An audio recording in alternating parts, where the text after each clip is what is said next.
Hello, YouTube friends. This is Father Frank Pavone of Priests for Life. We're going to talk today about yet another abortion procedure called dilation and extraction.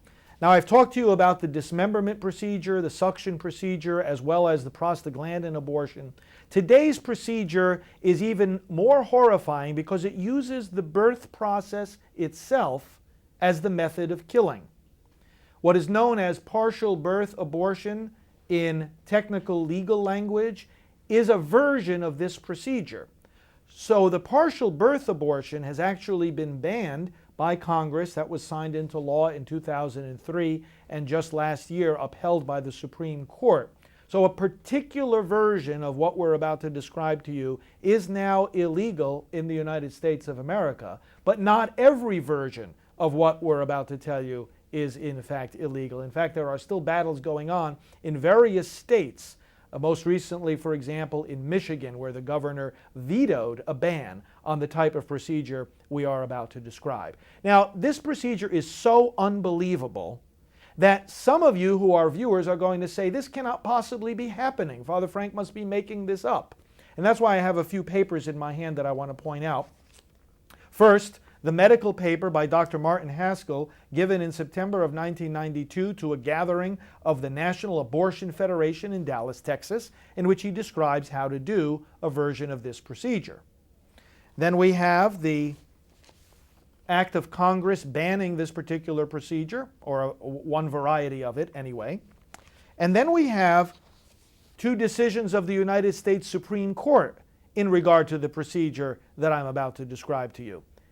If it's not happening, someone ought to tell Dr. Haskell, someone ought to tell the Congress and the President of the United States, someone ought to tell the United States Supreme Court. What happens in this procedure? The baby is brought out alive as if being delivered, and before the delivery is completed, the baby is killed.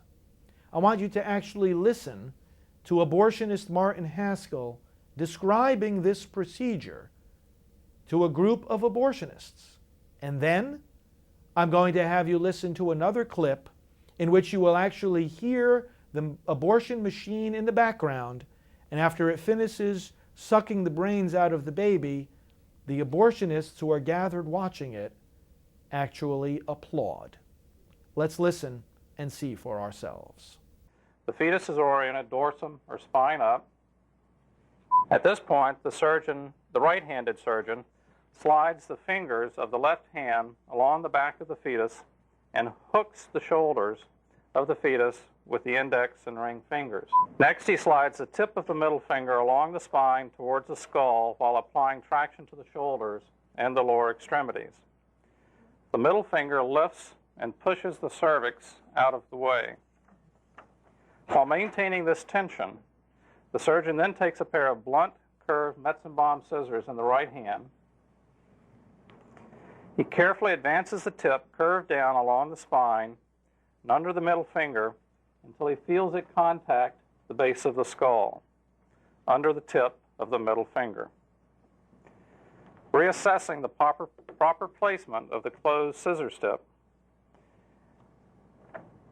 and safe elevation of the cervix, the surgeon then forces the scissors into the base of the skull.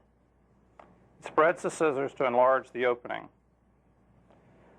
The surgeon then introduces a suction catheter into this hole and evacuates the skull contents.